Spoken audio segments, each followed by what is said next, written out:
Hello students, today I will going to explain with reference to the types of mRNA. Types of mRNA. The main function of the mRNA is it carries the coded information from nucleus to cytoplasm in order to take part in protein synthesis. With reference to the types of messenger RNA, there are two types of mRNA seen in the living world. The two important types of messenger RNA are namely monocystic mRNA and the second one is called Polycystonic Mrna. The monocystonic mRNA is seen in case of eukaryotes. But the polycystonic mRNA is seen in case of prokaryotes. The first important type of mRNA is called monocystonic mRNA. With reference to the main important features of monocystonic mRNA, it is a type of mRNA containing one structural gene. The name itself indicates that mono refers to single, cystonic refers to structural gene. It contains single structural gene and it carries information for the formation of mono refers to single polypeptide. For the formation of single polypeptide, we need the essentiality of monocystonic mRNA. Monocystonic mRNA is generally seen in case of eukaryotes and it is long-lived. Because of the presence of monocystonic mRNA in case of eukaryotes, because of this unique characteristic feature, you can find the presence of organ level of differentiation. You can find the presence of division of labor in the organs are seen in case of eukaryotes because of the presence of monocystonic mRNA. The second important type of RNA is called polycystonic mRNA.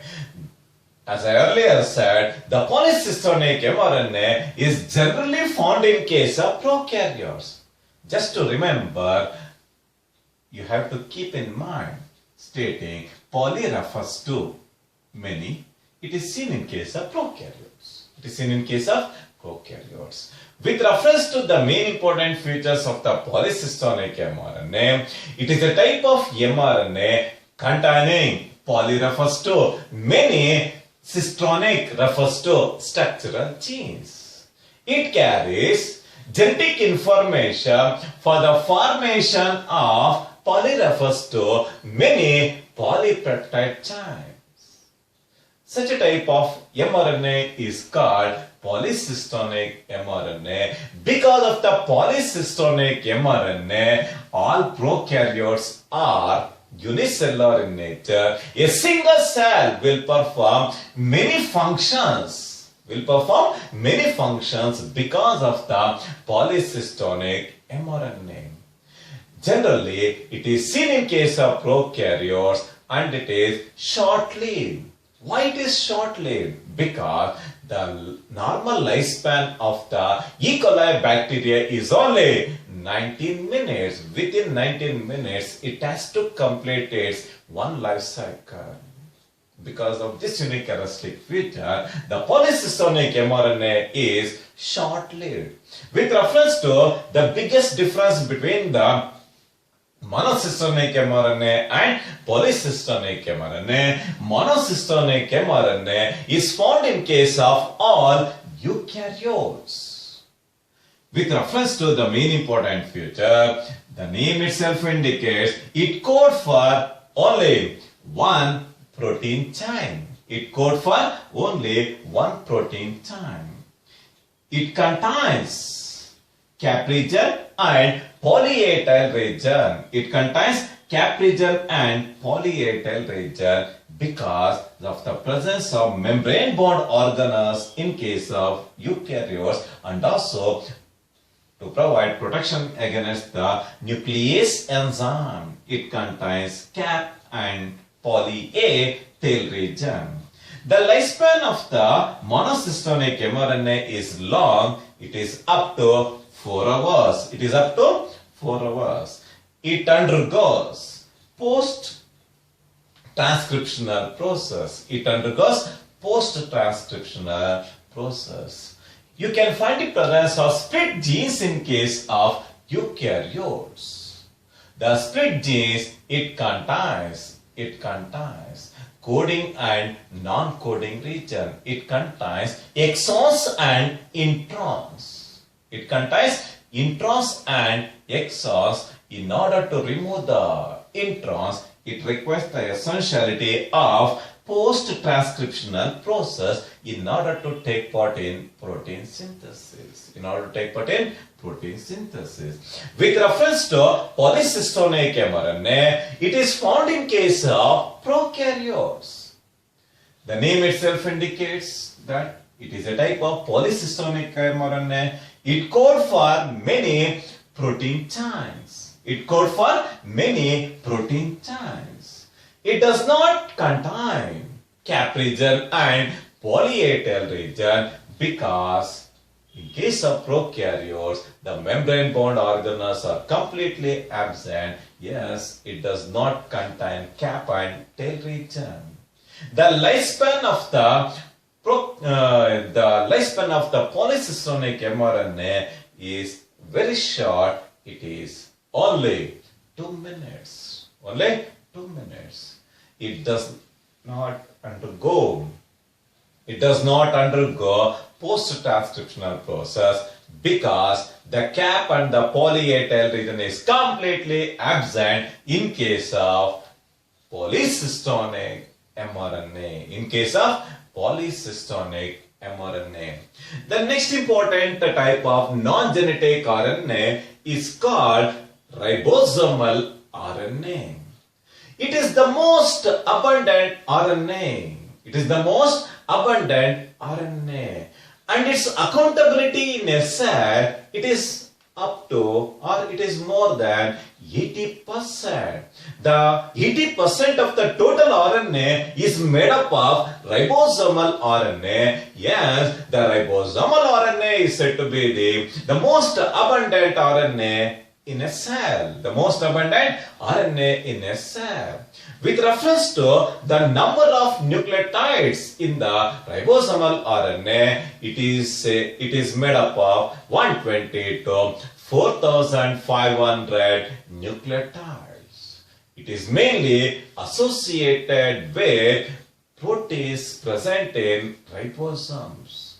As you already know that the ribosomes are the protein synthesizing factories of the cell. It is normally associated with proteins present in ribosomes. Because of its abundance in the ribosomes, the RNA is popularly designated as ribosomal RNA.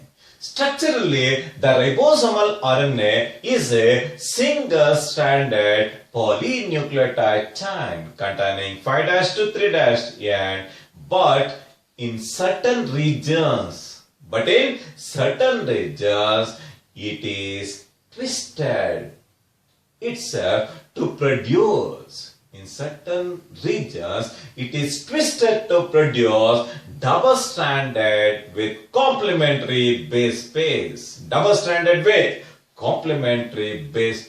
Such a unique twisted nature is seen in case of ribosomal RNA.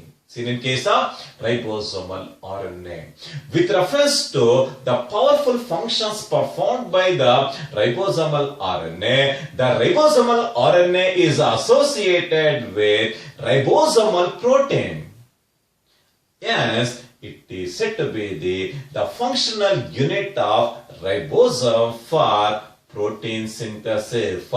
protein synthesis. It also plays a very important role in binding mRNA and tRNA to the ribosomal complex. In binding mRNA and tRNA to the ribosomal complex, it requires the essentiality of ribosomal RNA.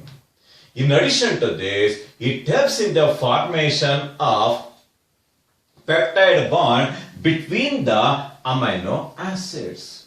In between the first and the second amino acid, you can find the presence of peptide bond. You can find the presence of peptide bond. For the formation of peptide bond between the amino acids, it requires the essentiality of ribosomal RNA. For the formation of peptide bond, it requires the essentiality of the most energy efficient enzyme called the enzyme peptidyl transferases.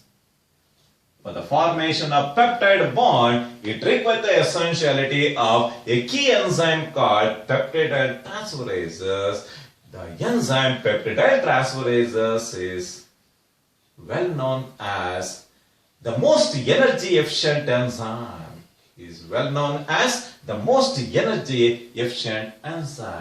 It helps in the formation of peptide bond between the amino acids during protein synthesis. This is with reference to the main important features of ribosomal RNA. In the next class, we will going to discuss with reference to the last type of non-genetic RNA called tRNA or transfer RNA. Thank you very much.